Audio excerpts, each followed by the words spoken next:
இன்றைக்கி நம்ம சண்டே ஒரு ரசம் தாளிச்சுக்கலாம் சிக்கன் கிரேவிக்கு. இப்போ நான் ஒரு ஸ்பூன் எண்ணெய் ஊற்றிருக்கேன்.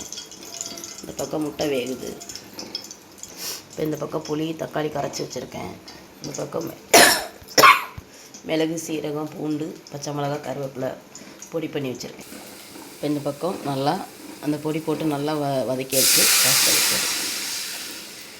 இன்னும் மஞ்சத்தூள் உப்பு போட்டு மல்லித்தலை போட்டால் நுரக்கட்டி வந்தோடனே இறக்கிடுவோம். ரசத்துக்கு மல்லி இலை போட்டுக்கலாம். கொஞ்சமாக மஞ்சத்தூள் சேர்த்துக்கிறோம். உப்பு சேர்த்துட்டேன். நல்லா நுரக்கட்டி வந்தோடனே அப்படியே இறக்கிடுங்க. கொதிக்க விடக்கூடாது. சிலர் கொதிக்க விடுவாங்க. நாங்கள் நுரக்கட்டி வந்தோடனே இறக்கிடுவோம். சரி, இப்போ நமக்கு சூப்பரான நுரக்கட்டினோடனே காட்டுறேன். இப்போ ரசம் சூப்பராக ரெடி ஆயிடுச்சு. நமக்கு தக்காளி புளி போட்ட மிளகு ரசம் ரெடி ஆயிடுச்சு. சூப்பராக இருக்குது. இந்த பக்கம் முட்டை ரெடி ஆயிடுச்சு.